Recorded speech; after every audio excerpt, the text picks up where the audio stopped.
Walking away. Thank you. Oh, well. Bye-bye. I'm so pleased to say that it's time for RFC episode 692. I hope I don't have the show notes up to check. Yes, 692. Nice. I'm Exvee. Brian's not here. He's unfortunately currently trapped in a parcel locker waiting for someone to come and let him out. So you've got me guest hosting again for another week. I think this makes like 3 times in about 2 months. So we're making an unfortunate habit of this, and I would be sorry, but I don't feel regret for anything. Not anything I do to other people. I feel regret for things I decide for myself, but that's just kind of. I think we're all in that position at this point. It's been a bad year, bad life. But hey, this is a Transformers podcast. Let's have fun. If you're not already, I would highly recommend coming to visit our Discord channel at tfradio.net/Discord. It's pretty much the only place we watch chat reliably these days. Sometimes when Brian's here, he remembers to monitor the YouTube chat, but Brian's not here and nobody else is watching. So, yeah, come hang out with us in the Discord. It's there the whole week. You don't have to just come when the show is on. You can chat with people any day. There's usually always somebody around and some conversation going on, so it's pretty cool. As for our Patreon, a new episode of the return of that one episode of Star Trek posted this past weekend. That was In the Cards from Deep Space Nine. That's our second episode, the return of that one episode of Star Trek. For our non-patrons, the first episode of the return, which was the Voyager episode Meld, just went up for public consumption yesterday, and In the Cards will go up theoretically on the 28th, although the Voyager episode that went out yesterday was supposed to go up on the 14th, and I kind of forgot to post it. So we'll see how that actually works out when the 28th rolls around. We also have, of course, the This Week in History podcast, which is 100% exclusive for our patrons. We record that regularly. It's a look back at things that have happened in the Transformers fandom and Transformers as a brand in the last year, 5 years, and 10 years, I think is the numbering. I'm still trying to learn this myself. I've only been on 2 episodes. And I mostly just sit there and cause trouble, but, what else is new? As I'm fond of saying of some of the others, I'm exactly as much help as I try to be. So I think that covers, the usual preamble. And I think what we got is going to take a little while. So why don't we start with that? I'll take one for the team and go last. So, Matt, what did you get this week? I found the G1 reissue blaster. Nice. Ooh, so how are the legs? Are they more brown or are they more gray? There is some brown to them. Yeah. Because I thought that was weird in the promo photos. It just looks strange to me. It is a little weird. It doesn't look bad or anything like that. It does have the foil stickers just like all the other reissues, but these come pre-applied. Which was a little weird, and my Autobot symbol is a little crooked, which bothers me, so I'm going to have to peel it off and replace it. Yeah. And today... Fond memories of Titan's Return. Oh, yes. Today from Amazon, I got an Alicon. And another Alicon. And another Alicon. And another Alicon. And another Alicon. 5! And another Alicon. 6! And another Alicon. 7! And another Alicon. 8! So would you say 8 is enough? I would say 8 is enough if I didn't have 2 more coming from Hasbro Pulse. 10 is enough. You want a nice round number. I mean... Yes, absolutely. Well, does that count the SDCC set that you're going to try and get? That's the Bailiff. That's completely different. Okay, He doesn't count. All right. Just checking. Yeah, the Pit of Judgment set would count against whatever Quintesson numbering he's going for. Yes. And I got these through the Play with Photos Amazon link. Bless you. And I do really like the Alicon. I mean, he's simple. Pretty much just, tuck in the head, rotate the waist around, and unfold the gator bits, and he's transformed. The one I did transform when I pegged in the robot arms, they pegged in super well. Like it was a really strong connection. So I'm loving these things so far. They're great, and I really want to get that bailiff in hand sometime soon. So hopefully that'll happen. But with convention exclusives, I just gonna have to wait and see how that turns out. I think we all some trepidation toward that. Yeah. You should know by next show. Don't spoil it. And that's it for me this week. Oh, well, okay then. Rob, how about you? Only thing I've gotten this week are some bootleg anime DVDs with wonderful subtitles. So you actually got your money's worth out of this set of those. Absolutely, yes. The first 9 episodes of this Saint Seiya set were subtitled by someone competent, I'd say probably in the early 2000s or late 90s, because it has just some of the hallmarks of that, like completely superfluous swearing. But after that, like most early fan subgroups, they just kind of crapped out a few episodes in, and then we've got people translating from the Chinese subtitles into English, and it is just wonderful. That was so the first time I tried to watch Turn A Gundam, that was pretty much the experience I had with that. There was a few episodes that were pretty well subtitled, and then you got to, I think, like episode 9, and suddenly it was all like machine Muppets. Oh man, I wish you still had those files, because I would love to have them. In context, it makes sense because they referred to, especially the Turn A itself, as the white doll. So you can kind of get how they would get from point A to point B on that by way of like point F. Yeah, the early 2000s were really kind of an event in terms of like if you could find a whole series fan sub by one group and all done by people who were like native English speakers. There was a lot of shows I had to drop because I just could not deal with it when the stuff switched to like only be able to get them through like Hong Kong level subtitles. Yeah.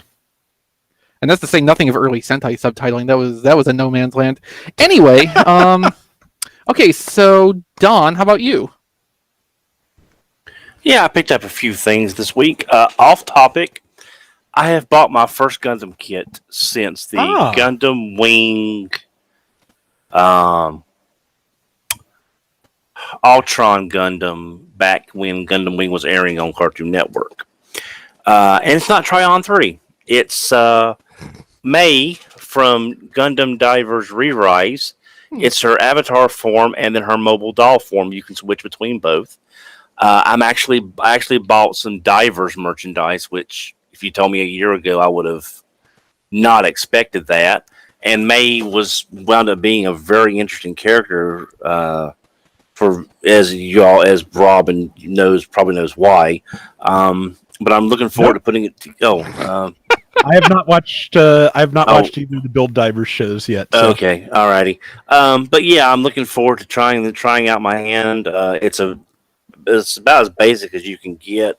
No paint, no glue, just lots of stickers, and she has like 15 pairs of eyes that you can pick from. So that is interesting. Oh, neat. Naturally, it will look better with paint, but yeah, you can assemble it without. Yeah. Well, considering how bad I am at modeling, I probably would just put her together and put it on the shelf. I have the Momo Kapool still in the container somewhere unassembled from previous series. Yeah. I too got Blaster. I'm not planning on opening mine. Mine's going on the shelf beside the Reissue Soundwave that I got. Just it's just nice having a reissue just to sit on the shelf and look pretty with the artwork and everything. So I picked that up because my local Walmart only had like 4, and when they put Soundwave out, they had like 12 Soundwaves. They had like 4 Blasters, so I figured they may not have ordered as many Blasters as they did in the past. So I went ahead and got one while I had a chance. Although I did stop by. The one I got was the only one that was there. Yeah. Yeah, I think I saw 3 the one day that my local store had any in stock. Yeah. Now, on a quick unrelated note, I did notice there was a He-Man display with all the figures: Tila, Man at Arms, Beastman, He-Man, Skeletor. You know, so if anyone's been looking for the new He-Man figures, check your local Walmart for a display. I still have not seen the G.I. Joe 3 3/4 figures there, but I did see the He-Man stuff. Transform wise, I picked up a few things. My Quintesson came yesterday from Amazon after I had to approve the delay till November, and then it shipped 3 days later. So, yeah, unfortunately, I have an estimated arrival date for Run Amok. Smokescreen has no date at all, so they'll let me know when it's available. So I have no idea what's happening with that. I've had a run like for a year and a half that just says waiting. Yeah. Went to Target the last couple of days. Found Studio Series Cliff Jumper. I think he looks pretty good. And I know he's a heavy retool of Off-Road Bumblebee, so that'll be interesting. Yeah, I mean, that part is actually pretty impressive. Yeah. Decided to pick up Topspin as well. They were wave mates, so for the first time ever, I've got a complete set of movie wreckers. I'm not sure why, but I do. Because it was there. And the last thing I picked up was Studio Series Blitzwing. I went in last week, and I noticed there was a yellow pogo stick man. Flapjack? Oh. No, Skipjack. Skipjack. And I knew that Bumblebee... I want a Transformer named Flapjack. Blitzwing was his wave mate, and I know you had mentioned a few things about him on Twitter, Chris, but I really have been looking forward to this. Now, I don't know why. I haven't looked forward to a figure like this since Studio Series Sideswipe. So I'm looking forward to diving into him when my days off aren't filled with responsible adulting. And that's about it. That's all that I got this week. John, you get anything you want to talk about? Let's see here. So, real quick, off topic, I am now current on my NECA Ninja Turtles. So, I did acquire the April and bashed up Foot Soldier 2-pack. So, I'm updated just in time for the last 4 2-packs of 2020 to come out and be incredibly hard to obtain. So, I finished one fight and I'm about to start the next.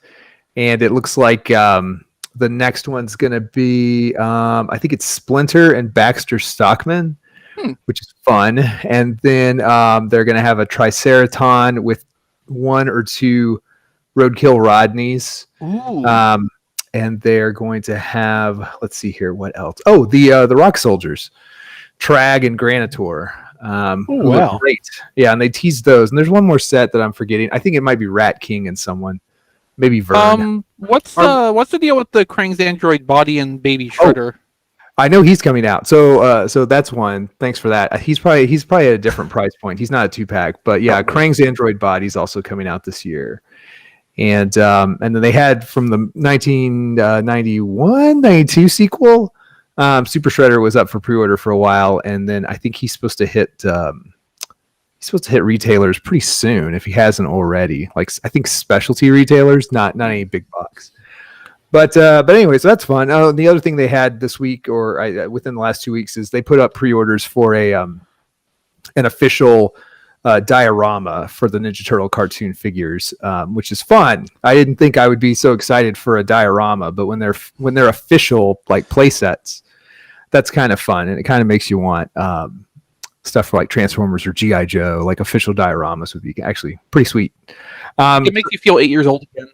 Yeah, for sure. And and then also like it's just a nice like change of pace from like shelving to have like an official first party, if you will, like environment for your display. Like that's fun. So anyway, on topic, the biggest thing I did was I completed Studio Series Devastator. So I found Skipjack, and then Hasbro Pulse delivered Overload.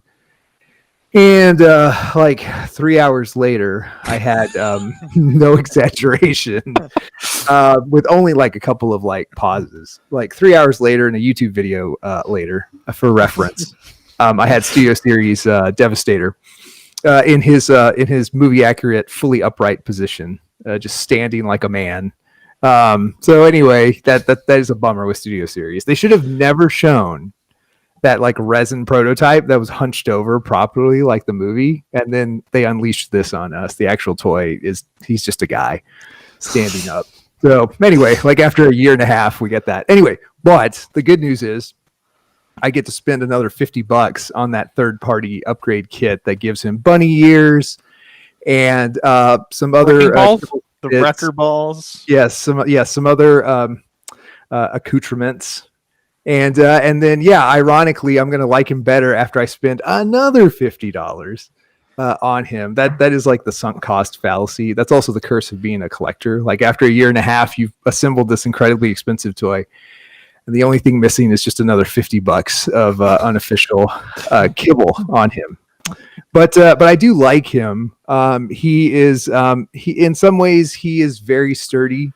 Assembled, and in other ways you've got 8 Transformers just hanging on for dear life, so it's not going to be perfect, but I do appreciate like at his major joints where like his feet connect to overload's basically like the lower half of his torso, and then how the forearms / hands connect, like at those major points when you have big chunks of toy connecting to other toys. It's really solid. It doesn't feel like he would disassemble.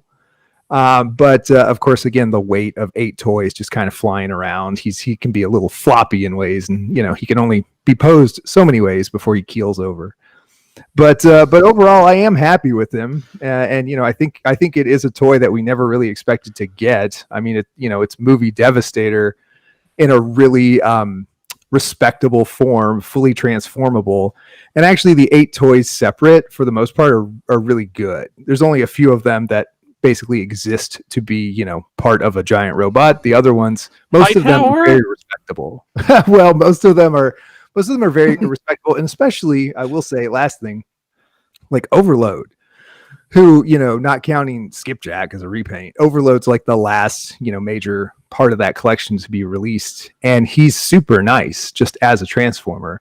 I really like him, so I was happy how that set ended, and I'm pretty happy with Studio Series Devastator, all things told. I think we do need to acknowledge how amazing it is that this actually happened, because Rampage, the first one, the orange poop monster, like that came out at like the start of last year. That was something that it shipped with Studio Series 38 Bumblebee movie Optimus Prime, which was like January of 2019. So over a year and a half later, they've actually managed to complete this whole project, and like it basically works. It's really amazing and impressive that they like committed to a project of this scale and were able to get successfully completed, because there was more than a couple of us who were thinking, probably like they'll get half of this out and then the Studio Series will tank and the rest of them will just be like lost forever. Half Devastators for everybody. No, but behind the scenes they were actually going, come on, we'll just finish this Devastator and then we'll go back to like 1980s again and do the 86 movie in the Studio Series. Like you can't kill Studio Series. We'll put G1 in it. It'll be all right. I mean, like in one respect, you would kind of look at combining Devastator as like the Lifetime Achievement Award for live action movie series, Studio Series. Like there's not really much left impressive to do after that point. So yeah, that would be like the turning point to like go in a different direction with it for a while. Yeah, I'm impressed that it actually happened. I don't care to own any of the toys, but it's impressive as an accomplishment. John, I also wanted to ask you one more question. Like having the in-person experience now, how's that April O'Neil figure doing for you? If you're there. John may have stepped away, so we'll try to revisit that at a later point. Diecast, I think you're up now. Yeah, I definitely got some stuff. I got a Star Wars Off-World Jawa just because it was cheap. I think I got it on GameStop. I needed to pick up a couple of their figures, and this was like a filler figure. He was like $12. So I was like, yeah, get an off-world Jabba. So now I got like 2 or 3 of these guys.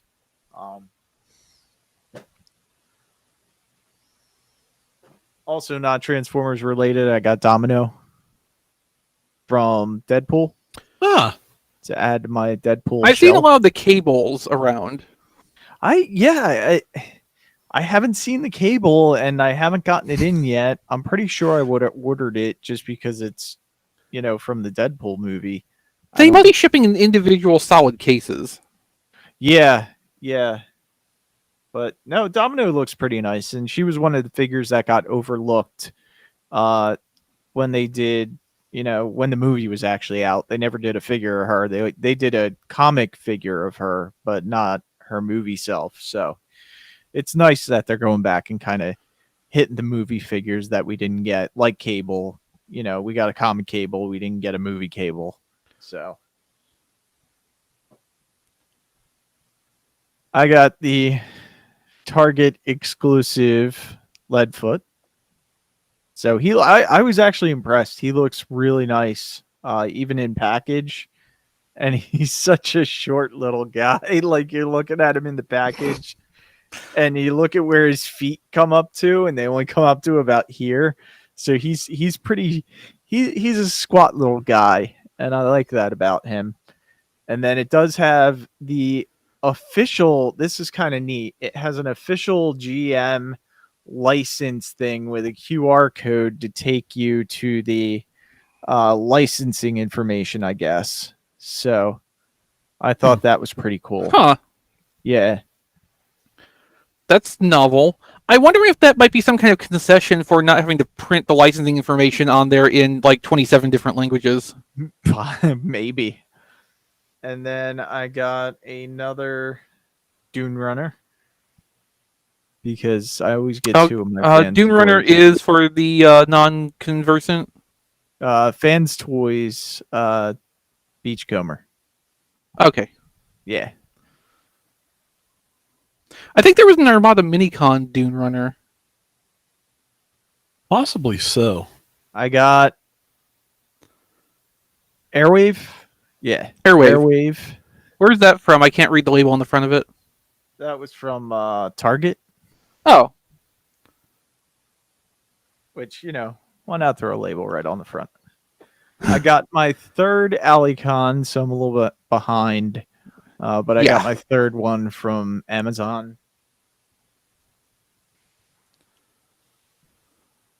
I got another RC from Target that I didn't realize I ordered. Which Oops, does Don still need one of those? I've still got mine on Pulse. I'm just waiting for Pulse to fill the order. Might be waiting a while. Yeah, I might want that diecast if you don't want it. If you don't want the spare.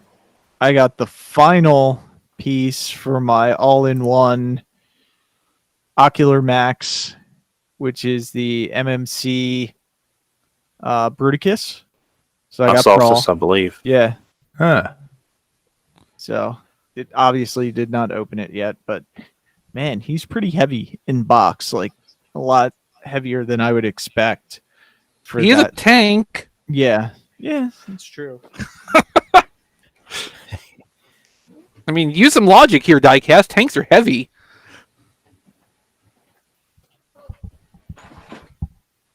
Nestchalk in the Discord is asking, are we the crazies for only getting one Alicon? Yes, you are the crazies for only getting one Alicon. And then I also got 2 TE01 Optimus Primes, because it is the clear masterpiece Optimus Prime of my shelf. Okay, why did you get 2?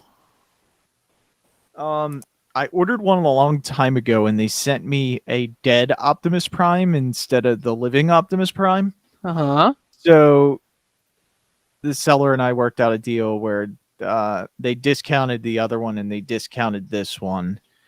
And then this one I had to order because I didn't think this seller was ever going to come through.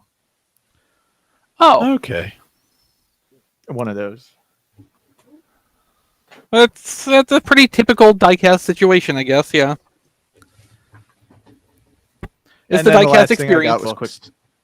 That was the most expensive thing. Oh, for your new Because- small business. For my new small business. Do you want to plug that for us real quick, since it came up kind of? I don't want to say naturally because I think you just kind of maneuvered into this, but we'll roll with it. Yeah, I mean, I don't expect anyone to, listen to the show and then need my services, but basically it's for real estate and business that I go in and I do 360 virtual tours, and I can make a virtual tour, or I can make one where the customer can go in themselves and do the virtual tour. So I can do both. And where would someone find that if they were interested in engaging your services? If you're interested in that, you can go to 360 virtual tour specialists at gmail.com. You can shoot me an email. Nice. So John, if you're back now, I wanted to ask you one follow-up question to what you got this week. Sure, I'm back. So now that you've had the in-hand experience with the in-person experience, how's that April O'Neil figure working out for you? Oh, as advertised, I'm afraid. Yeah, I mean, look. Not any better in person? No. So, like, I honestly think I could be. This is a baseless claim, but it really does feel like something. So, two things.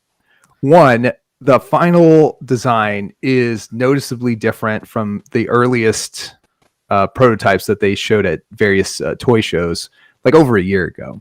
So, which is kind of unusual for NECA because they do show things like years in advance sometimes, and they're basically exactly the same from like test prototype or sample for trade show and then production, because of the nature of these things. They're just really like reasonably articulated but very detailed sculpts. So like they hang their hat on sculpting, right? So anyway, so they get that kind of refined pretty fast. Anyway, but for whatever reason, like early April is different from final April. So something went on there. So based on that and the fact that, yes, she has a giant head and a tiny body, it feels like something went wrong with the scaling of one or the other. Also, one of the things that they're pretty consistent at is that they have, I don't know if it's a 5mm, but it's a definite universal peg and like hole in the bottom of the feet of all of their characters, which allows them to sell, obviously, very overpriced stands for all of their figures across all lines, right? Her feet don't fit in that. So the hole in her little tiny boot, it's too small really for the the tab that's on the universal figure stand. Like she just pops right out of it. So like the tolerances and everything on her are just like off. And the proportion again of her head versus her body is off. And since her body is on the small side, just overall scaling, her scaling is off. And the entire line has been really good at all those things I just listed. So anyway, is she disappointing? For sure. Is she like she's just part of the deal? Like if you're going to be a completist in any toy line, you're going to buy there's going to be some lemons, right? And she's appropriately dressed like a lemon in her yellow jumpsuit. But anyway, yeah, I mean, I hate to say she's not good. And this is also not the type of line that you would expect like April version 2 or April in an alternate outfit, but she doesn't really have any of those that are well known from the cartoon. So this is it. And yeah, unfortunately it's not their best, but it is what it is.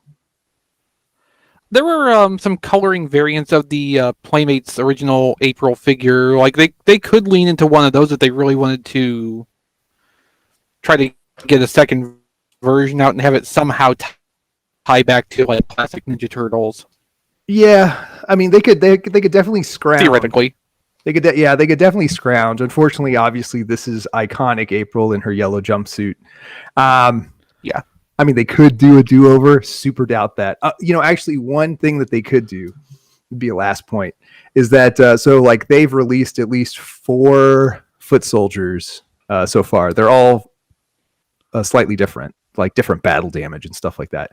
So if you collect the whole line, you are troop building foot soldiers, whether you like it or not. But they are all cool. Anyway, one thing that they're releasing, and I believe it is like this year, it's another one of their kind of different price points, is what they're calling an ultimate foot soldier. I don't know if that means it's just going to come with tons of accessories and it's going to just, be kind of like the standalone package of all this foot soldier stuff with another slightly different foot soldier. But in theory, if they do ultimate foot soldier, they could go back and do ultimate April with different accessories and all kinds of stuff. And then, like a corrected mold. So that is possible. Of course, the most evil thing they could do would be to do like as some sort of assuming SDCC happens next year, for example, they could do like a whole Channel 6 newsroom box set with and stick a fixed April in that as the only possible way to get that. That's true. They're clearly going to do the whole news crew, so that's true. They could do that. I would hate them. Uh-huh. I was thinking, John. When I saw that April originally, I didn't look at it that closely, other than the face just being all, ugh. But do you think they could use the April body to do an Irma, or would that take too much? Oh, I don't want to offend Irma. I don't want to offend Irma or Irma fans, but they have different. I'll put it this way: they have different body types done. Okay, I couldn't remember. Different outfits. Yes, they have different outfits and different body types. We love all body types, but they're. We're not wasn't sure how much on body types. We're just acknowledging that different ones exist. Yeah, I just wasn't sure if NECA was one of those that they could, like Hasbro, pre-plan part swap outs and stuff. It seems like if they were going to do another female figure, Irma would be the next logical place to make another female figure for the line. Yeah, she'll probably be the next female figure, almost certainly. Yes, they do share. They do part sharing. They do a good job of like disguising that, but you'll have stuff like you wouldn't even know it because the skin tone's completely different. But like Leatherhead and Bebop share parts. You wouldn't even know that. Leatherhead's green, and Bebop is basically flesh tone. But they clearly have part sharing. They have the same alternate hands. They have things like that. Some of their legs, like parts of their lower body, are the same. So even a toy line like this, which you might not necessarily expect it, they do part sharing. But that won't happen with Irma and April. All right, cool. So, what I got this week, I put in the show notes as what did I say? Exvee has things good, bad, and off topic. So I have one off topic thing. If I can find where I put on the pile here, I'll start with that. So from our friend Alan, Toy Box Comics, I bought. This is a Toy Fair magazine exclusive Captain Kirk in the gangster disguise from the classic episode A Piece of the Action. So according to the back of this, all it comes with is a communicator and a display base to stand on. But it's Kirk in a pinstripe suit, and I got it for like $15. So nice. Yeah, good things there. And I love my wacky Playmate Star Trek figures. So it's a perfectly in character purchase. I will be. This is sealed, as far as I can tell, like originally sealed. I will be eventually opening this and freeing it. But well, Chris, somewhere. Go ahead, Don. Somewhere in my storage buildings, I have the 6-inch cloth, the Mego style Kirk and Spock from A Piece of the Action. Yeah, I would like to have a corresponding Spock to go with this too, but then I would need to get like an in-scale old car for them to badly drive down a street, to badly drive down the Paramount backlot, basically. That's such a good, awful episode. I think we podcasted about that once. I think you did. Yeah, probably. Although I say that about like half the episodes that exist, even though we've actually only podcasted less than 100 of them. 100 of them and like a few movies, so the numbering's a little bit wacky. Go listen to my Star Trek podcast. It's got new episodes going again finally. So let's see. I will move on from off topic to the bad, which this week is Studio Series Blitzwing. the bad in this largely is to do with the jet mode, but probably not in the way you would expect. Like the jet mode is not what is in the movie, which was like an F4 Phantom. This, if I was going to say this looked like anything, it looks more like a Eurofighter. But that's still just kind of a vague resemblance. They basically just made up as close a jet mode as they could that would fit with the robot shape they wanted to do. The engineering on it's a little bit weird, and on mine, I cannot find anybody else referencing this problem.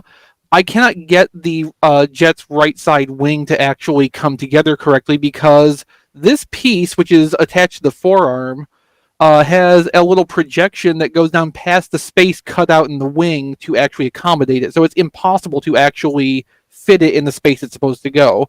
It does not look like that could possibly be like a molding error or a part cutout error from assembling the toy. It looks like it was purposely made that way, and it doesn't make any sense. So that's not fun, and just the robot is not great feeling either. One interesting thing, the right hand is not 5mm compatible. It's hinged. It's got hinged fingers. The left hand is a normal fixed 5mm compatible hand. Both hands are attached to the arms by 5mm pegs. Now, that's basically for this one accessory, which simulates where in the movie he, shape-shifted his hand into a blade so he could cut Bumblebee's throat. But being 5mm compatible, any accessory you have that has a 5mm peg on it, which is probably thousands by now if you've been collecting for any length of time, you can attach that to the end of Blitzwing's arms, and there's all kinds of entertaining possibilities with that. I've already seen a picture where someone put a Combiner Wars fist on Blitzwing, so you can totally do like Hulk hand stuff with this. I briefly considered packing this back up and returning it, but I'm gonna give it a few days and see if I can find some enjoyment in it. But like first impressions on this have not really been favorable for me. If I am able to learn that this problem I'm having with this wing panel is unique, I may try to exchange it for another one and hope for better. But after what I went through with Double Dealer, especially, this process of getting like really weird and sometimes severe defects straight out of package is kind of getting tiresome for me. Yeah. Okay, so that was the off topic and the bad. Let's move into the interesting to me but slightly mundane. So Paladin had an updated sales list recently, so I bought from him another copy of Robots in Disguise Warrior Class Blur. Now, I have one of these already, but I've always thought that this would make a really good hotshot if it was, painted in yellow and red. So I picked up a copy on the theory that maybe someday I will send this off and commission someone to actually turn this into a hotshot for me, because obviously that's never going to happen officially since these molds are retired at this point. There's no place in the current line for them. So if I want it, I'm going to have to make it happen myself. But it's also a really great toy. Everybody should own one. And also I got, this is the Takara version of Fall of Cybertron Air Raid, which is a distinctly different deco from the Hasbro version. Yes. This mold was originally released as Shockwave in Fall of Cybertron. I never really liked it as Shockwave, but I like it as literally everything else it is. So I have this in the Hasbro and Takara colors as Air Raid, and I also picked up, actually, hang on a second. I picked up a couple years ago, I think. This is Brimstone, which was the BotCon use of this mold. Oh, nice. Yeah, I like this one a lot. So Brimstone was originally a Cybertron toy, which was like a Pteranodon, something like that. Mm-hmm. So they adapted that deco onto this mold because I guess the robot modes vaguely have a resemblance, at least in overall build. But like the deco looks really good on this mold. Basically every deco looks good on this mold that it's come out in. Even the Shockwave one looks nice. It's just a bad Shockwave, in my opinion. Yeah. Yeah, And that of one's course, from this the. is Go ahead. Don first. Okay. No, sorry. That's from the Knights versus Pirates set. I think Yeah. so. Yeah, like It is. 2014. Yep.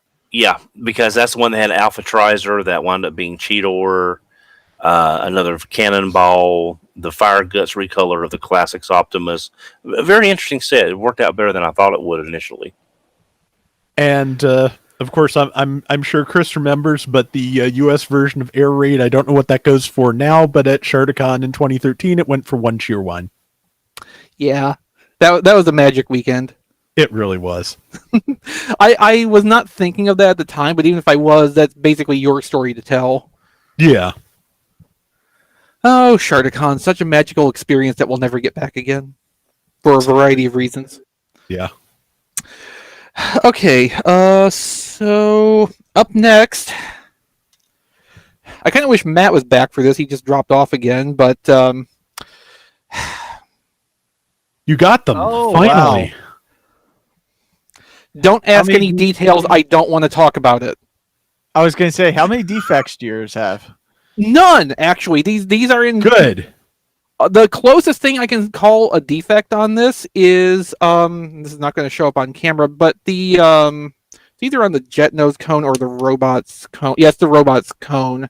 So the black on here is a paint app, and of course they paint the halves of the head separately. So on the front, the bottom edge is a little bit lower than on the back. So if you're looking at it from the side, it's a little bit of an OCD issue, but like front on, there's no problem with it. But no, I was scared to death that these would come, because I got a sealed box set of these. I didn't buy like loose ones or anything. I was scared to death these would come and have some defect, and I wouldn't be able to do anything about it. But yeah, they are very good shape. It's nice to have the, I guess, stress off of me about, whether I will ever be able to get these. Again, I don't want to talk about what I had to do to get these, but I have them, and that part's over with now, and hopefully thrust will be easier. And hopefully I don't go through the same damn thing with, like, the Ironhide and Prowl set or the Ratchet set that comes with the Paradron Medic I don't want anyway. Yeah. I guess if I get screwed on that one, I can just buy a loose Ratchet off of somebody and, call it even. I mean, chances are those two sets aren't going to be as hard to get because they've been up for pre-order forever. Oh, yeah, but the thing is, the Coneheads were up for pre-order up till, like, a week and a half or 2 weeks before their release date. And then they went off pre-order and have never been available to order again. And that's when orders were getting delayed, and mine and other people's orders just outright got canceled. With apparently no rhyme or reason to it, because again, I would have been one of the first people to place a pre-order because I was giving links to other people after I placed my pre-order, and well, some of you people got your sets off of my links. Mm-hmm. But yeah, I have them. They're nice. They're effectively as nice as Starscream and that batch. The leg-mounted wings can be a little bit of an issue in terms of posing, but that's kind of always been true of this series of Seekers. Even in the original Classics mold, it wasn't like the most elegant solution. I remember Matt was complaining because it looked like from that early test shot we saw of Thrust that the wings were going to end up on the back instead of on the legs, but like in this case, I think I'm okay with that because it'll be more like the Starscream Skywarp Thundercracker experience where like it just kind of balances how the toy works a little bit better in my experience. Okay, so finally, I saved the best for last. Earthrise Smokescreen. Nice. Oh, it is. It is really nice. You're muted, Don. I couldn't hear your cursing. You're still muted, Don. Okay, so Don's not going to unmute and grace us with his profanity, so I'll just talk about Smokescreen then. I hate you. Oh, okay, I that's hate good. you.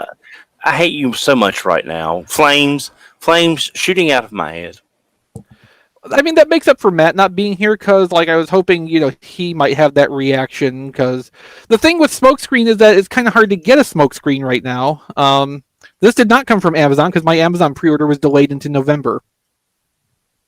So I kind of went a hunting, and I'm glad I did because, like, this is. Oh, Matt, look what I got.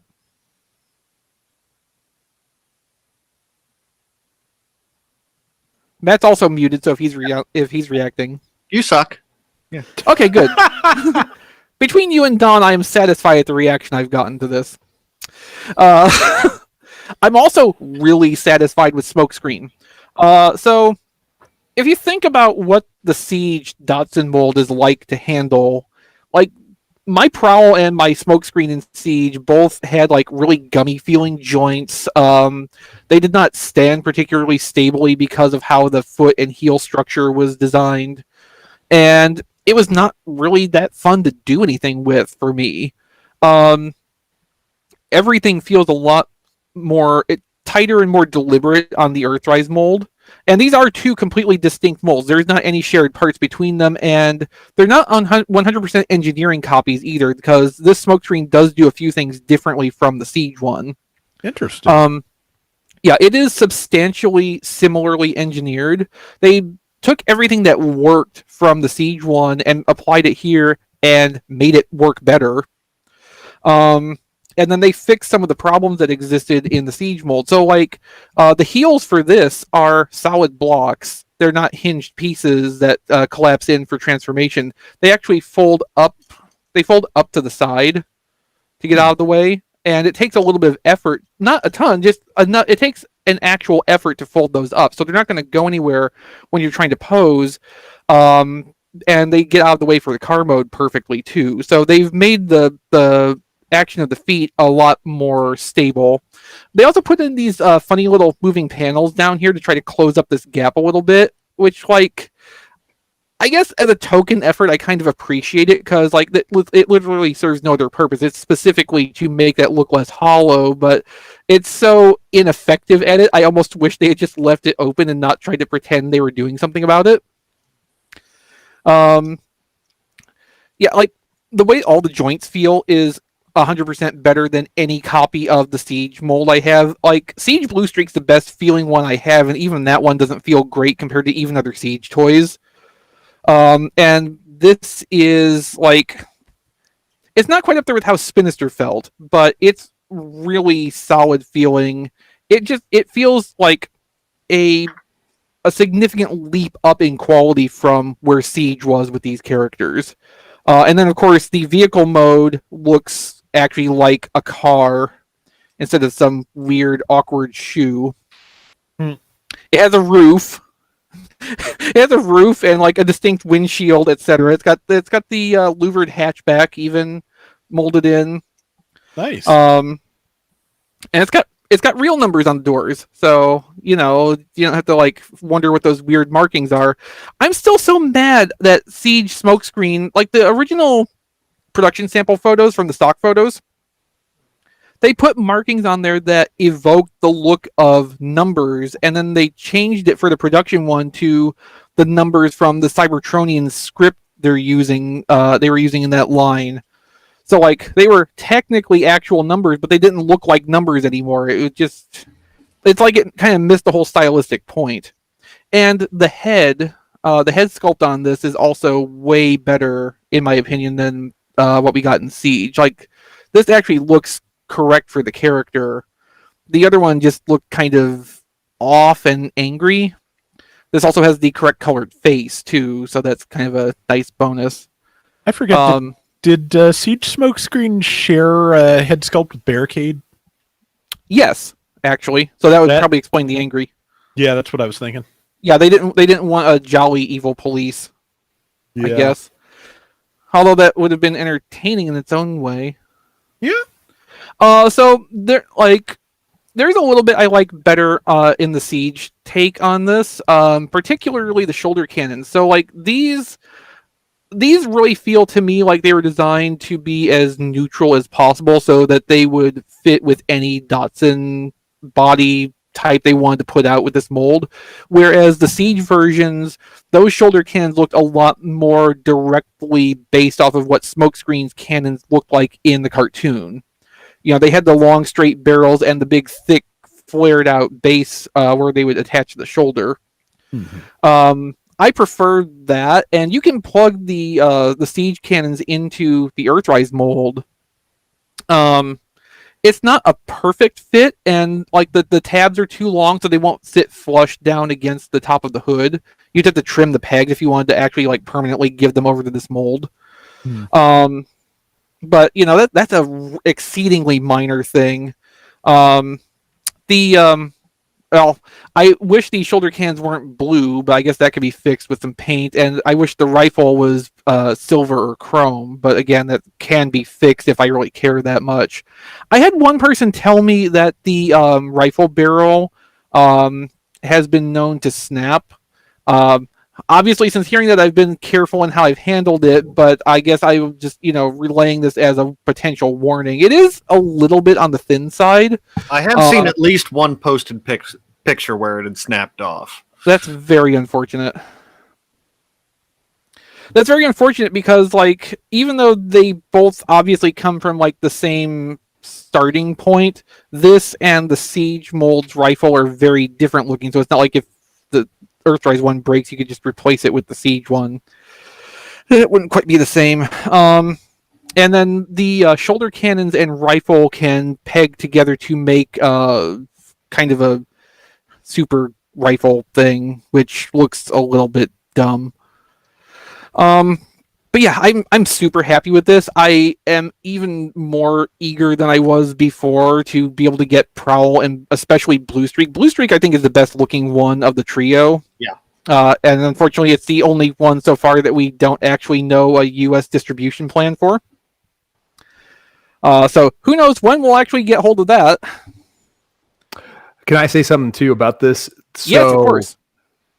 In this case, in some cases it's debatable, but in this case, the original classics or generations Datsun mold is horrible. So it's so good to get an update. Like Reveal the Shield Jazz is a masterpiece. So, we're going to get another Jazz, and that's fine. But, it kind of is what it is. In this case, major upgrade. It's awesome. Yeah, so I was thinking about this earlier today. Like, I know there's people who I'm sure like that Universe Datsun alike mold. And that's fine, we all like different things. For my purposes, though, this is the first good, like, legitimately, unhesitatingly good iteration of one of these characters in Generations. Because, we've gotten this in Universe 2008, which is what me and John were referring to just now.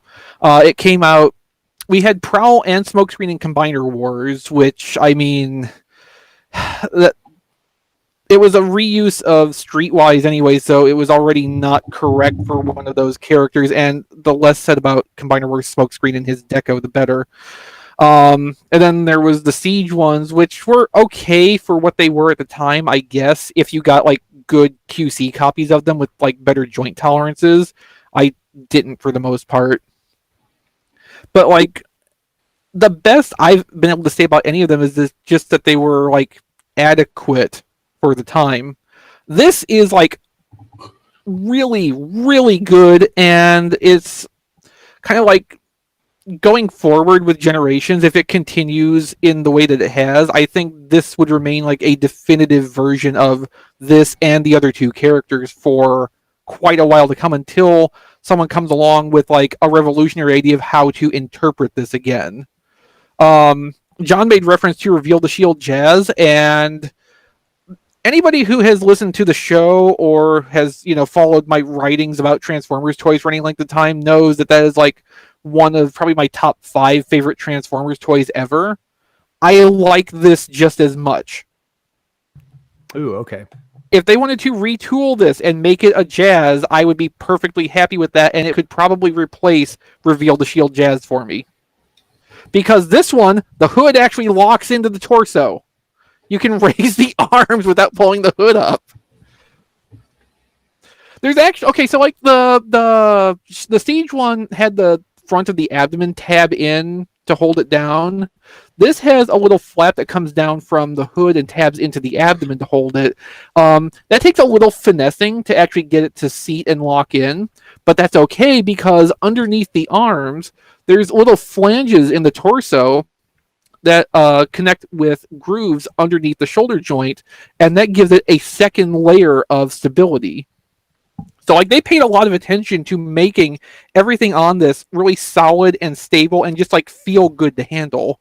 Like I literally could not ask for a better Datsun Generations toy than what we've got here with this.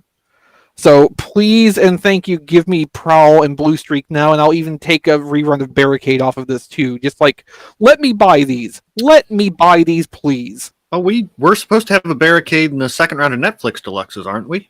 But what I'm afraid of is that it's going to be Siege Barricade with battle damage applied. Yeah. We can't rule that out.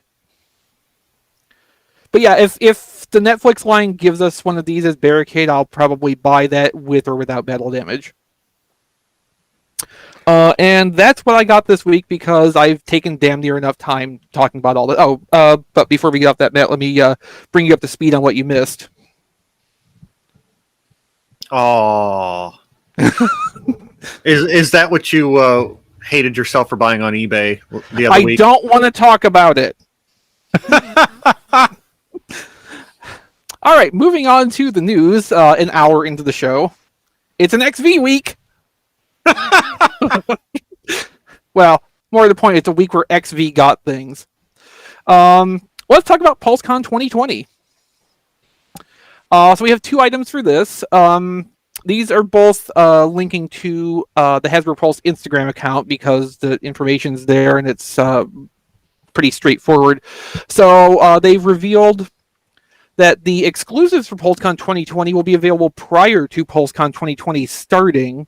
So PulseCon is going to be on the 25th and 20th. No, yeah, the 25th and 26th. That's Friday and Saturday next week. Yeah. The exclusives are going to first go up on the 23rd for Pulse Premium members, and then they will go up again on the 24th for everybody else. Both days, it's going to start at 12 p.m. Eastern Time. They are limiting to one of each exclusive per customer. So hopefully, like, I imagine people with multiple accounts can probably circumvent that if they really want to. But for the most part, I'm hoping the limit of one per person will make it so that these are not like a flash sellout and a lot of people will have a valid chance at getting these between the 2 days. Well, the part of the problem last year was that, yeah, the first day is available for Pulse Premium only, but they only allotted a certain amount for those Pulse Premium customers and held the rest over for the next day, in which anybody, including Pulse Premium members, can buy them again. Now, in fairness, it was still 2 per customer last year, I believe. Okay. So hopefully the 1 per customer thing will help this year, but I'm still hesitant. Yeah, the problem with 1 per customer, for the people who are able to be there at the time the stuff launches, it increases their chances of being able to get one of these through direct means. But, you know, even among our number here, not all of us are in a position where we can be sitting in front of a computer or sitting somewhere on a smartphone, ready to hit the order button on whatever stuff we're trying to get. And 1 per customer makes it so that we can't help each other out either unless we're willing to sacrifice something, that we would also be interested in. And we all want that quintessence pit of judgment, so. Yeah, I would say so. I would say so. That might be a problem. I also have reservations about, Hasbro Pulse, the website, holding up through the whole exclusive launch event. I just hope that, like Matt kind of alluded to it before, about the early access, they really didn't have much available that first day for the early access, so they maybe lasted about a minute or two. Well, again, last year there was a San Diego Comic-Con, so Pulse was just selling the leftovers. So hopefully that won't be a thing. Like, hopefully the production runs are of a decent amount, but still, they're going to allot a certain amount for that first day, and then it's going to cut off. Like, you could have stuff in your cart that you're not going to be able to purchase. Like, stuff can disappear. So let's just hope that this is a somewhat smooth process. So, like, they should be able to go and query a database and find out the exact number of Hasbro Pulse Premium members that there are right now. And logically, they should set aside that many units of exclusive product if the number of Pulse Premium subscribers does not exceed that inventory. You know what I mean? If there is 800 Pulse Premium members, for instance, I'm sure there's more than that, but I'm just making up numbers here. Set aside that many units, and if not every Pulse Premium member buys that many if they don't all buy one of each exclusive, then, recycle that stuff into the allotment for the next day. Like, in my theory, they should be prioritizing the availability for the Pulse Premium people, especially since I think most of the people who have Pulse Premium are still holding it from when it started in early 2019. Yeah, February 2019. It feels like it was so long ago. I know. That's almost 2 years. But I would be really surprised, if they had many paid signups for Pulse Premium in the intervening time. But yeah, I mean, it probably is going to be like what Matt's talking about from last year, where they had a fairly limited number of exclusives set aside for premium, but hopefully it will be adequate to meet the actual demand across the whole range of products. I'm just going to say, if there's something that you really want, Try to be there. Yeah, well, not only that, don't just throw it in your cart. Throw it in your cart and then check out and then go back for something else. Yeah, because if you have premium, you get free shipping anyway. Yeah, just don't leave it sit in your cart, because every second that you don't check out and pay for that thing, somebody else can grab it.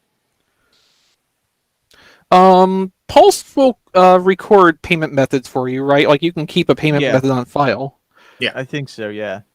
Don is shaking his head. So, if you can't, it's new to me.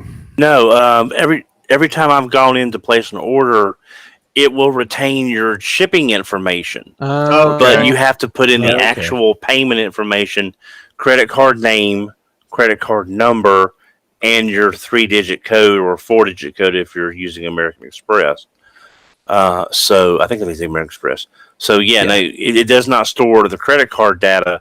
It just stores your shipping information. You still got to put in, and that's what I've run into before, is on a smartphone trying to type all that stuff in when you don't have a numeric keypad, and you make a mistake because you're using the top row of a QWERTY keyboard. And it's just, I mean, you can set up smartphone keyboards so that the numbers are on their own row.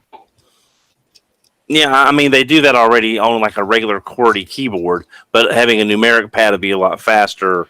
Well, you can also probably produce a numeric pad on your smartphone, because... Oh, okay. Let's see. On mine, there's a 1, 2, 3 button in the corner, and if you do that... come on, overlay. It brings up a numeric keypad on there. Oh, I'll have to look into that. But yeah, I'm not using a it standard doesn't store keyboard, but I think it's still standard to most layouts that it'll be able to do that. Yeah, but no, it does not store actual purchasing data, just shipping data. Yeah, the point I meant to get to is have all the information you're going to need ready. I was hoping it would be able to save payment information, because go pre-fill that in so that you save a few seconds at checkout. Again, we all hope beyond hope here that it's not going to be a feeding frenzy with this, and we'll all have a relatively easy chance to get the one or more exclusives we're hoping for out of this event. But man, it's hard not to be afraid of what this is going to turn into. No, it's going to happen. We know what's going to happen. Real quick, too, on the payment thing, if anybody's asking. So a couple points there. What you do is up to you. We don't advocate any kind of specific thing. Buying stuff on the internet carries its own risk. But there are browsers like Chrome that can store credit card information, just missing the security code. And that does work with sites like Hasbro Pulse, where it'll when you get to a credit card number field, the browser prompts you, hey, do you want to use this saved card? Which can cut down a few seconds. Your choice. And then the other thing, too, is I don't think it's it's obviously not like a hard black and white restriction, but I think PayPal has a strong preference that sites don't use PayPal for pre-orders, we know lots of sites do use PayPal for pre-orders. But in this case, I think Hasbro's trying to follow the rules. So some people would ask, like, why can't I just like hook up my PayPal account to pre-orders on Hasbro Pulse? And a big reason you can't do that is because PayPal doesn't like that. They don't want to do that. Although PayPal has started rolling out a new feature where they will basically generate a virtual credit card for you that draws from your PayPal balance, or a virtual debit card. So I think that's fair. Yeah. Also, PayPal issues physical debit cards too. I have one. I also have one of these virtual ones now. So like, there's definitely ways to use PayPal, but again, it's not like, in terms of time savings, it's not any better than just inputting a regular credit or debit card. Yeah, for sure. Or at least if it was directly tied in with PayPal, that might save you a couple steps, even if you had to bounce over to PayPal for the sign-in and confirmation. Yeah. There's also another option, is that if you apply for PayPal credit, now usually it's for $99 or more that you get 6 months, same as cash, no interest. If you pay it off by the end of the 6 months, you don't have that. Now we know I'm not sure about pre-orders, but that way you're not taking the money out now on a pre-order. If it does like that, at least you're paying a little bit now until the pre-order launches. If the retailer takes PayPal for a direct payment. Right. I'm just saying that's an option, so that way, if they are taking it out at that time... Right, it's an option if the retailer, which they're not in this case because Hasbro Pulse does not directly tie in with PayPal. Right. For like an eBay purchase or something, you're right, that would be an option, and there's a variety of retailers that will let you pay directly with PayPal, and then PayPal credit becomes an option. Of course, we advocate using consumer credit responsibly, so, make sure any credit that you take out, you'll be able to pay back in a reasonable amount of time, or that you have enough disposable money to just keep paying interest forever. I'm not sure how that really ties in with being a responsible consumer, but, it's that's the way it works. Well, we're collectors. Who said we're responsible anyway? I sure am not. So next up on the PulseCon list, getting off that track. Okay, so PulseCon itself is going to be the 25th and 26th, or I keep forgetting. Yeah, 25th and 26th. The exclusives are launching on the 23rd and 24th. On the 22nd, they're going to have a PulseCon sneak peek stream on their YouTube channel. Yeah, so this is turning into the week of PulseCon, and what I'm just having so much trouble conceptualizing this. Like, they're having a sneak peek stream of a virtual convention. So, like, what content are they going to show on this stream, which would then not be content they could have at the actual streamed virtual convention? Everything that's already leaked online anyway? The only thing I can think of is the stuff that they're going to sell on the 23rd and 24th. Yeah, that's a possibility. For sure. Once that is out of the way on the 23rd and 24th, 25th and 26th is when we're going to get into the new stuff. That makes sense. Yeah, and like, it could be too, they might be planning to acknowledge, in at least some loose respect, one or two of the things that have leaked heavily leading up to this. Like, being a virtual convention thing like this, and something that feels like has been really thrown together last minute, I feel like the actual execution of it probably can still be a little bit fluid. So yeah, like, having probably like an unboxing style thing for each of the exclusives they're going to be offering is probably a safe bet for a sneak peek thing like this. And they might then tease some of the reveals of stuff that they know that we already know about anyway, just to kind of get that out of the way. Hopefully at that point, hopefully by this time next week, there will still be something left that they plan to reveal that has not been leaked out for us already. But that's we basically say that going into every kind of convention or event that they hold. So, what else is new? I gotta tell you, that's very bot-con-y to have like this preview night of the toys. But we don't have to pay extra for this. Yeah, too bad we can't wait in line for 4 hours for the toy. I have gone ahead and faxed in my RSVP though. Okay, excellent. You'll get a certified letter in a month that they received it. Well, speaking of Possibly leaks, Telegram. we have our first looks at a Kingdom Fossilizer and Studio Series Cup and Hot Rod. There were more egregious leak versions of some of this, which we declined to carry on the RC news desk. These are pictures that someone walked out of the factory with samples with. So that's slightly less skeevy feeling, I guess. Yeah, Yeah, it's a sliding scale. Somebody's less likely to get fired for this version, and that was my logic. Yeah, that was my logic. Oh, these aren't the drawings that we saw, that like the arc and everything. No, these are production samples. So the fossilizer is a T-Rex. I don't know if we have a name for this, but this is the one that's supposed to be one of the parts that can come off of it and weaponize another figure. Looks like the mace from the original Optimus Primal toy. Oh, nice. And that might be the head for the robot mode for this fossilizer. Which, I mean, that would kind of make sense. And how metal is that? Like, rip this robot's head off and use it as a mace? plus, I mean, dinosaur skeleton. Well, yeah.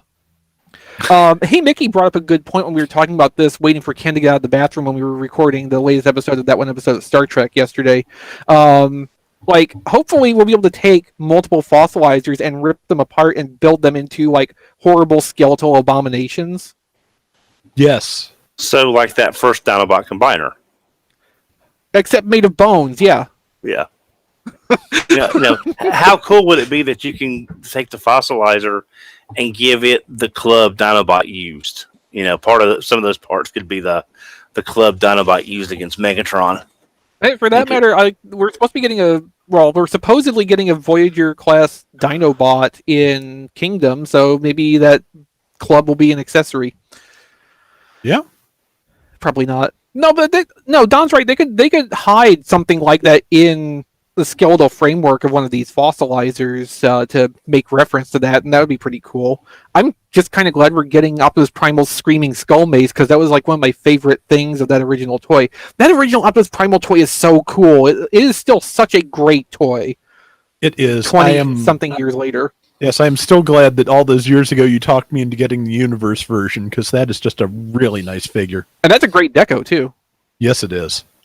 See, you never go wrong if you just do what I tell you to.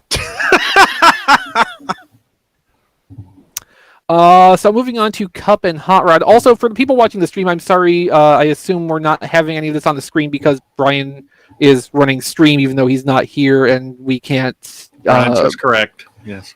Brian's watching the chat, but he can't talk to us from inside the parcel locker where he's currently trapped and waiting for rescue. So I'm sorry, but if you go to tfradio.net/news, this and the next two items are up there, and you can kind of follow along with us at home. You can play the home version of the game tonight. And of course, if you're listening to the audio version, you should be doing that anyway. You can go to tfradio.net/692 for all the links that we're following during the show this week. So moving on to Studio Series Cup. This looks pretty nice. I love the way this cup looks, and I am intrigued about its transformation. Like, I want to see what's going on here. Yeah, so the one complaint I could wage against this is that the chest is too square. Because, Cartoon Cup has a really rounded torso shape, but if this has to actually be the windshield of the truck too, you kind of can't do that. So, I can totally get behind why it is this way, and all the rest of it is round like it should be for that Sunbow design. So, I mean, yeah, this looks really nice and really interesting for what the pickup mode is going to be. Yeah, we with the angle it's at, we can't really get a good look at the face sculpt, but I mean, everything else is looking We can see great. enough, I think. Diecast, you want to say something?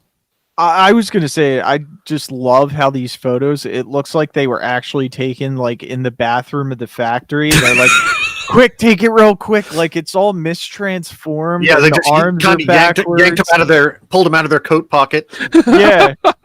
like out of their leg or something, like their pant leg, like, take a picture real quick, like before anyone catches us. Yeah, because maybe these weren't stolen from the factory at all. Maybe they just borrowed them off of the line from where they're like going off to be packaged, and they put them back afterward. Sure, that's Yeah. totally what happened. Yeah, that's right. Hey, on that note, though, so it's about 14, 15 months out now from when Hasbro announced they were going to move the bulk of their toy production from China to Vietnam and India. Okay. And that happens to coincide with like these endless leaks from like the factory floor. I'm just saying.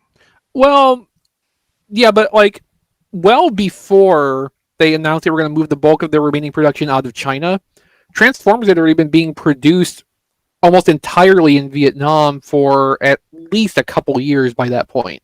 Yeah, that's true. It's definitely gotten like progressively worse, and it's definitely happening like at the factory level. So I don't know what's going on. Well, I mean, things like this are definitely from the factory level. Things like those photos of computer screens with black Sharpie all over the extraneous parts to, remove identifying information.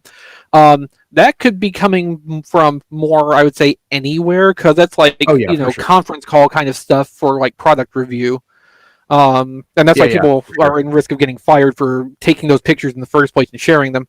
But yeah, I mean, we had something of a quiet spell for a while in terms of leaks. Like they were doing something that was letting the stuff be controlled more, and whether it's just a result of like more chaotic conditions trying to recover from like pandemic shutdowns and stuff, or just like complacency in general, we're kind of getting back into where people are able to grab stuff and take pictures and theoretically walk out of the factory with them in their pants legs or whatever.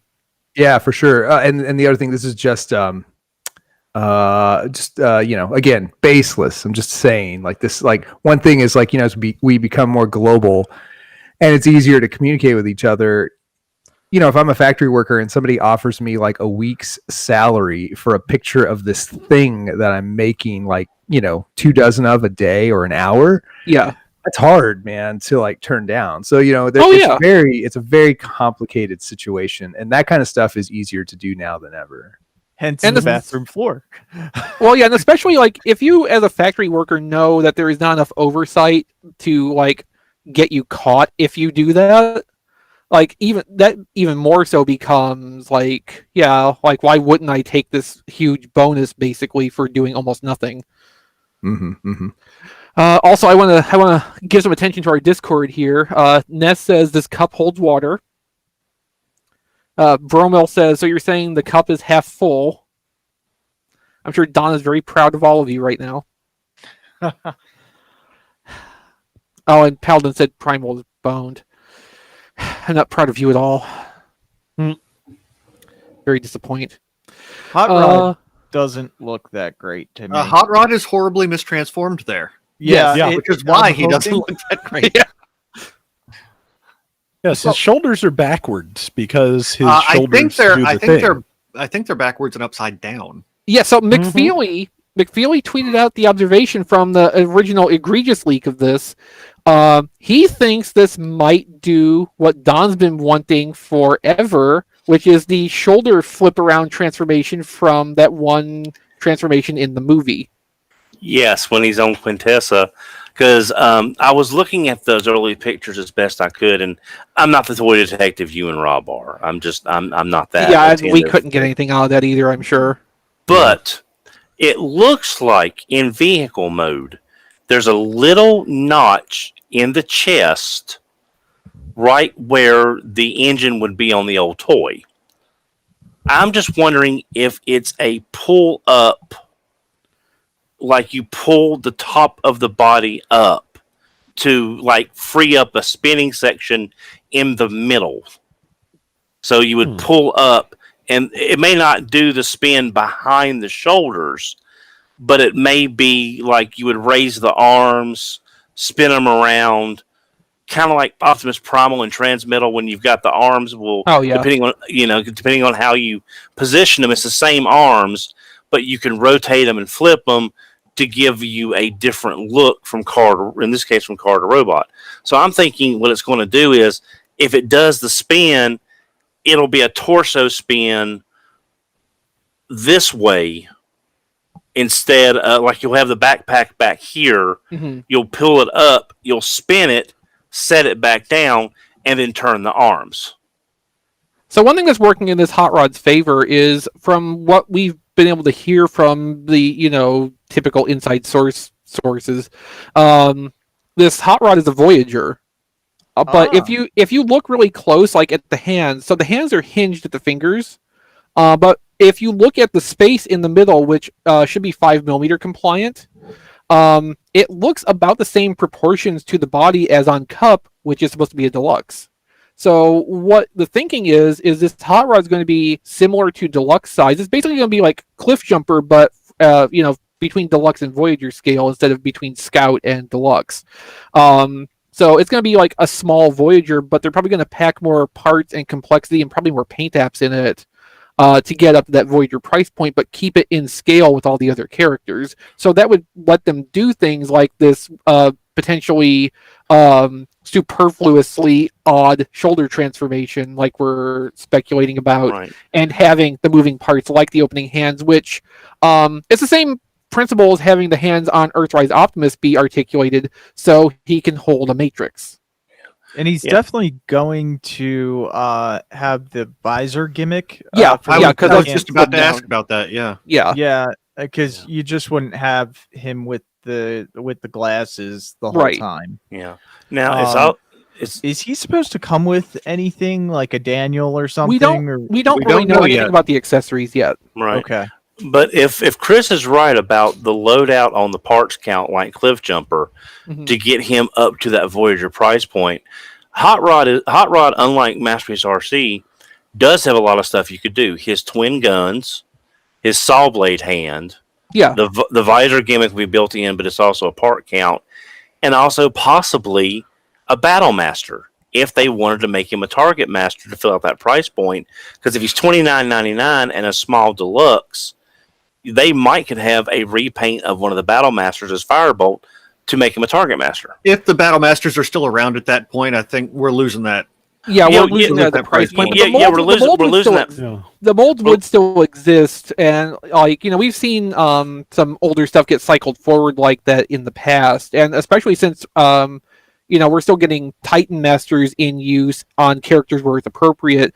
I don't necessarily think that like the first release of this would have a Target Master with it, but it's certainly something they could potentially revisit at a later point, especially if this does have a large complement of accessories with it the first time around. If they Right. dropped all that, they could probably replace it with the Battle Master and still cost out the same way, and then like do deco tweaks on it or something to make it distinct enough to be its own release. Right.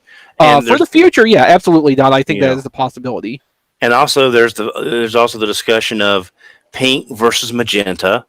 So I would see a Selects doing the other color that's not being done. And that could be the Target Master, yeah. Exactly. And then maybe if there's a Daniel, maybe they could use one of the figures from the Masterpiece, the Daniel or the Spike from the Masterpiece line, and paint it like that. Wasn't one of the Dinobots supposed to come with the Daniel?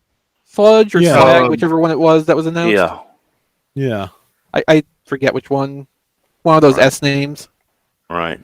But yeah, that's supposed to be like one of those, like the little figures that came with Studio Series Shockwave. So they're not expected to be like articulate or transforming, but like they could take that and reuse it with another release of Hot Rod down the line. So Hot Rod doesn't have like a lot of distinct decos to get extra mold use out of it, but there is a lot of ways to do smaller variants in something like Selects or even a straight retailer exclusive that could be distinct enough from an original release.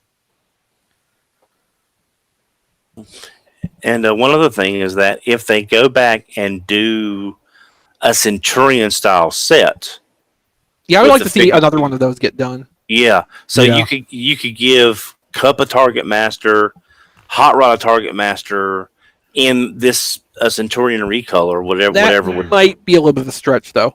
right. Well, I'm just saying, since we've got a weapons pack now. Yeah, you no, know, yeah, I know, but the Battle Masters are much higher cost than any of those individual accessories that are coming Right, with the that's true. Centurion. So you like, in terms of equivalency to what Centurion's price point is, you might be able to squeeze a deluxe of some stripe and then 2 Battle Masters in that and nothing else. Like in Yeah. terms of material and you know, I'm gonna just simplify it and say production cost, but there's more stages to it than that. All those single piece weapons, most of which are not painted or anything, you know, you can get a lot more quantity out of that than you can out of a multi-part Battlemaster that's then also going to need paint operations and then gets those clear part blast effects, which are, you know, additional things on top of that. But like, another way I could see it going in the line you're thinking, Don, would be just like a multi-pack of Battlemasters in specific decos for specific target masters that have not been released yet, because there's a lot of target master characters that still have not really been touched right. that way. The Including downside some is of the Autobots like Point Blank and Sure Shot, damn it. Yes. yeah. Once the Battlemaster size class is totally out of stores and there's no competition there, I would love to see Hasbro try and find some way to release the Takara Target Master molds here. Yeah. Oh, yeah. Yeah, but I can also see Takara doing this and it be part of their Legends Takara Tomy Mall exclusive and not something in the... Because I can see them doing a multi-pack of Target Masters Yeah, baby. to fill in all these holes. Okay, let's go through the next 2 items really quick if we're done on the leak track here. So we got today the announcement of a new round of Hall of Fame voting for the 2020 Transformers Hall of Fame. There's 2 categories here. One is to nominate a robot character from Transformers Prime for the Hall of Fame. And the other is to nominate an Earthrise toy for the Hall of Fame. So the Earthrise thing is kind of interesting in how they set this up. So there's several toys on there that haven't been released yet, and there's none of the store or other form of exclusives on there. So there's a bunch of stuff you don't have, and a lot of the stuff that you do have is not valid for voting. Oh boy. I voted for Smokescreen because I love it so much. Is the Quintesson available for voting? Yes. Well, there we go. I voted. I can tell you what I voted for now because I already voted. I voted for Voyager Starscream. Yeah, no, that's a good second choice, but I actually like Smokescreen more. I'm jumping in right now. I just I gotta don't- say I voted for Optimus Prime. How can you not? It's the best Optimus Prime in years. Yeah, but it is just Optimus Prime again. Yeah, but it's Optimus Prime. Hi, Brian. I'm glad you got out of that parcel locker. Thank you. I'm interested in what Prime figure you voted for. Character, not figure. I voted for Knockout. Oh yeah, that's what I meant. Yeah, that's a good choice. I kind of like Bulkhead. He's very memorable to me. So I'll explain my logic for voting for Knockout here. Besides that, Knockout's an awesome character in the show. Knockout's actually my second favorite character in the show. Prime Starscream is my favorite character in Transformers Prime. But my logic here is like, if Knockout wins Hall of Fame and there's not currently one of these like select style Transformers Prime Anniversary redecos as Knockout in the planning, it might encourage Hasbro to look at Knockout as an option for doing another one of those. And, you know, we wouldn't see that for 6 or 8 months probably, but like, just, you know, getting that to happen off of one of the excellent molds we have available to use for such a thing today. I want a nice Knockout toy, damn it. I mean, I think that's a pretty good chance because Knockout is like a ridiculously popular Prime character. Yeah, and I already have a good toy of Prime Starscream, so I didn't need to, like, you know, try to campaign that way. I got the first edition Prime Starscream, and that's just like a wonderful, expressive toy. We but yeah, still haven't seen what was in that empty Transformers Prime box, have we? No, I have not heard any follow up on that. And you know, it's probably kind of early days for that. It's vaguely possible that was just like an early packaging mock-up sample. You know, we may see this come out and it'll be not quite that. Like, it might be full color on the front or not blue or something, you know. Yeah. It's hard to tell. I would tend to think we may not see like actual direct toy pictures, but like we could probably see this announced during PulseCon with renders at least, if they're ready to go with it at that point. And since Transformers Prime was a 2010 debut, if they actually do want to observe the 10th anniversary, they do need to get this product out starting, still this year. So they're kind of running against a time crunch here. So we'll probably hear something about that sooner rather than later. But yeah, I mean, I appreciate that they are like paying attention to that. It is Transformers Prime's anniversary, the major notable anniversary for the first time here, between a select style release of some sort and just putting one of these characters in the Hall of Fame, even though in the past, like, they kind of didn't distinguish between different universe iterations of like Megatron, Optimus, Starscream, but now there's a chance to get like one of these specific versions into the Hall of Fame among all the other characters they have listed here. It's a pretty extensive list, actually. Since the survey they're using to collect the votes probably is not going to last very long, and once it's closed, we won't be able to see it. I've taken screenshots of the selections, and they're up on the news post on tfradio.net/news for future posterity. Finally, this week, I did an article about Netflix edition Soundwave, just kind of puzzling out over like what color is that visor actually going to be, because we're kind of in a situation like we had with Earthrise Optimus Prime originally. So the renders for that we saw, that was the first thing we saw of Earthrise Optimus Prime, had blue hands. The sample that Diecast saw in New York a few days later had gray hands. The packaging stock photography had gray hands. The production samples had gray hands. Takara's first production sample had blue elbows and gray hands, but that's a whole other mess. So with Soundwave, we're kind of seeing a similar thing happen. The render had a yellow visor. The production sample we saw through Takara Tomi's Twitter a few days after that had a red visor. And every photo they've posted since then, which would be the same production sample, has a red visor. And Hasbro's stock photography with the packaging and everything using the real toy also has a red visor. But through a Weibo account, I don't know the original source because this Weibo account looks like it just reposts stuff from other sources. But there is an in-hand picture of the Netflix Soundwave, and it had a yellow visor again. And you have to assume that's from a more recent production than the early samples that Takara and Hasbro would have in hand. Because it's just kind of how it works. They get those early samples to make sure everything's right, and if there's not like major revisions to be done, they'll just go on and use those for the official purposes they need to, because they don't need to get like another sample in after that. Anything after that point should be assumed to be production run. So it kind of looks like the yellow visor might be it, if that's representative. In which case I would see it as being, for whatever reason, the factory ran with a red visor in that and made samples enough for Hasbro and Takara to both have a couple. And then they got the note back from Hasbro or Takara saying, no, change this to yellow. That's what we want on there. And then everything subsequent has that. You can still find the Optimus Prime stock photos with the gray hands. They're not going to like update that or wait for another sample because it's close enough. Well, so, Chris, do you think maybe because we're seeing such a back and forth, there might be an Easter egg on this toy that you can switch the visor color? Do you think maybe? I really don't, Don, but that's an interesting idea. Yeah, that because they know the fans like different color visors. Yeah, no, that's not a bad idea.